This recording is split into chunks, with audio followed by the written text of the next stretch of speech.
کی جو مجبوریاں وہ بھی ٹھیک ہے کہ اگر کاروبار میں لگائے گا لوٹ لے جائیں گے، زندگی بھر کا آپ نے دے دیا، اللہ اللہ جو لے گیا اس نے کہاں سے واپس کرنا، وہ بھی بات ٹھیک ہے۔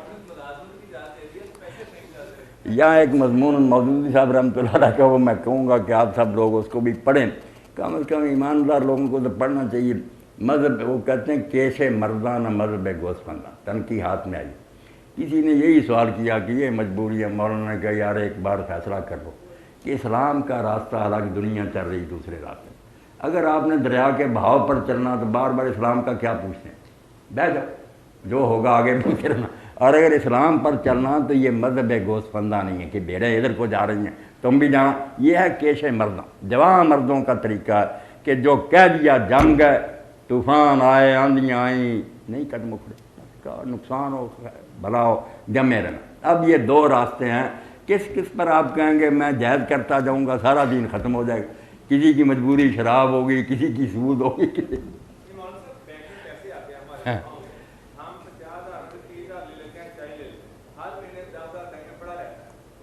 اس میں زیادہ سے زیادہ نا جو ضیاء الحق مرحوم نے ڈاکٹر صاحب وہ پی ایل ایس کا کھاتا جو ہے نا، جو وہ شرعی نقطہ نظر سے ٹھیک ہے، بینک کیا کرتے ہیں ٹھیک ہے، وہ تو سود میں ہی پڑتے ہیں، مگر یہ جب معاہدہ لکھ کر دیتا نا کہ میں متعین نفع نہیں چاہتا، اگر نقصان بھی ہو میں قبول کروں گا،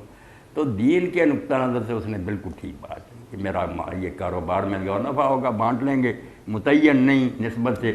تو یہ دینی لحاظ سے پھر غلط نہیں ہو سکتا۔ اس میں کم از کم آپ کر دیں، لوگ کہتے ہیں وہ نفع ہی دیتے ہیں، یار نفع نہ دیں تو لوگ اس کھاتے میں جمع کیوں کرائیں، شکر کرو کہ وہ متعین نہیں دیتے، کم و بیش کچھ نہ کچھ تو حلال کی صورت بنی ہے، آپ یہ بھی ختم کرنا چاہتے ہیں؟ جی مولانا صاحب میرا سوال ذرا اس سے ہٹا ہوا ہے، پہلے ہم لوگ اپنے جو لوگ فوت ہو جاتے تھے ان کے لیے قرآن شریف یا ہم چیزیں پڑھ کے بخشا کرتے تھے، ابھی کچھ دنوں سے یہ سننے میں آ رہا ہے کہ کچھ لوگوں کا یا علماء کا یہ کہنا ہے کہ قرآن شریف تو زندہ لوگوں کی کتاب ہے، یہ مردہ لوگوں کو اس سے کوئی فائدہ نہیں پہنچتا، مطلب ہمیں اپنے مرنے والوں کی مغفرت کے لیے کیا ہم یہ چیزیں پڑھ کے ان کو بخش سکتے ہیں؟ ان لوگوں کا یہ کہنا ہے صرف نیک اولاد یا صدقہ جاریہ دو چیزوں کا ان کو فائدہ ہے، ان کی اعمال کا کتاب اب بند ہو گئی ہے، ان کو اس قرآن پاک پڑھنے کا کوئی ثواب نہیں ہے، کیا ہم پڑھ کے ان کو بخشیں یا نہیں؟ اس بارے میں آپ کیا کہتے ہیں؟ ہاں میری بچی جو سوال ہے نا آپ کا، جو اس حدیث سے استدلال کرتے ہیں نا کہ جب ابن آدم مر جاتا ہے تو اس کے اعمال رک جاتے ہیں سوائے تین کے، ایک صدقہ جاریہ ہے، ایک اچھا علم ہے جو لوگوں کو سکھا دے، ایک نیک اولاد ہے، اس سے غلط نتیجہ نکالتے ہیں نا، مسئلہ اشارے صاحب کا میں بعد میں مگر اس کو اس بحث میں نہیں لا سکتی، یہ تو اس کے عملوں کی بات ہے نا کہ جو وہ کرتا باقی وہ تو کھاتا بند ہو گیا، مگر یہ چونکہ ایسے عمل ہیں جو اس کے بعد بھی اسی کے کیے وہ چل رہا ہے، صدقہ ایسا نہیں جو وقتی ہوتا، صدقہ جاریہ کر کے گیا، علم اس نے پڑھایا آگے سے آگے اس کے شاگرد اس کو منتقل کر رہے ہیں، اسی طرح دعا اس نے نیک اولاد کی کر رہے ہیں، وہ عمل ہی کہ اس کا عمل رک جاتا ہے سوائے ان تین، یہ خود اس مرنے والے کے عمل کی بات ہو رہی ہے، دوسروں کا عمل کیا فائدہ دیتا وہ یہاں زیر بحث نہیں، اس کا پتہ چلتا ہے کہ اگر دوسروں کا عمل کچھ فائدہ نہ دیتا ہوتا تو نماز جنازہ کی ہدایت ہمیں کیوں کی ساری امت پڑھتی،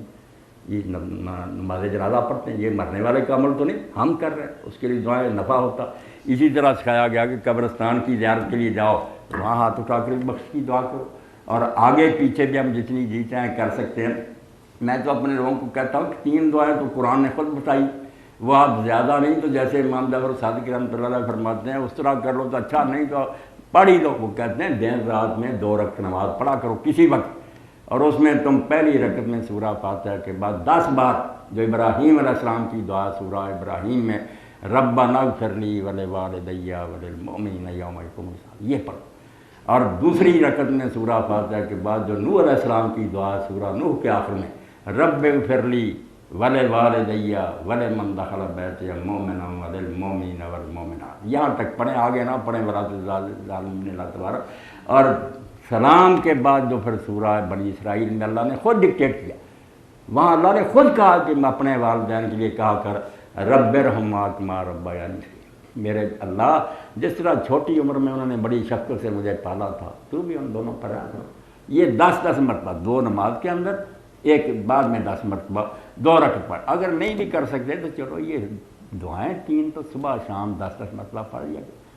بہت اچھی بات ہے، قرآن خود کہہ رہا، مرنے والوں کے لیے بھی کہہ رہا، تو یہ نہیں کہنا چاہیے فائدہ نہیں، بحث اصل میں یہ ہو گئی کہ اللہ کے رسول علیہ السلام اور صحابہ کے عمل سے کیا پتہ چلتا کن چیزوں کا ثواب وہ پہنچاتے. وہاں دو ہی چیزیں بیٹا، وہ الگ بات ہے. اسی لیے امام شافعی اور امام مالک وہاں ہی رک گئے کہ ہم اس میں اپنی طرف سے دخل نہیں دے سکتے. اگر کوئی اور چیز بھی ان کو پہنچی ہوتی تو حضور وہ بتاتے.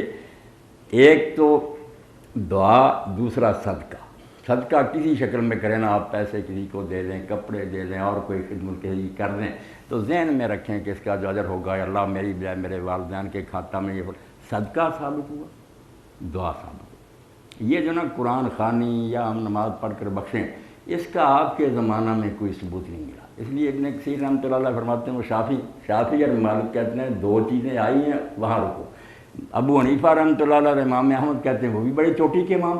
کہ یہ دو ثابت ہیں مگر یار جس طرح ان کا پہنچ جاتا ہے ان کا بھی پہنچ جاتا ہوگا. قرآن پڑھے، ان نے قیاس کیا. یہ نہیں کہتے کہ ہمارے پاس کوئی مثال ہے، کہتے ہیں جب ان کا پہنچتا تو یہ کیوں نہیں پہنچ سکتا. تو اگر اس پر بھی کوئی عمل کرے تو ہم یہ نہیں کہیں گے کہ اسلام سے نکل گیا یا کوئی بے دین ہو گیا. یہ بھی چوٹی کے لوگوں کی رائے ہے کہ جب ان کا پہنچ سکتا ہے دعا اور صدقے کا تو اس کا کیوں نہ پہنچتا ہوگا. مگر یہ ہوگا بڑی بات، وہ پکی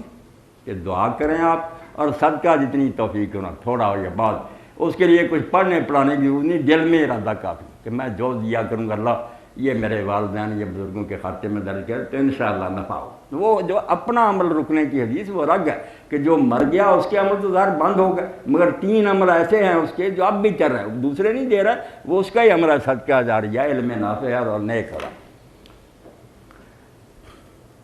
جی فرض نمازوں میں جو 5 نمازیں ہیں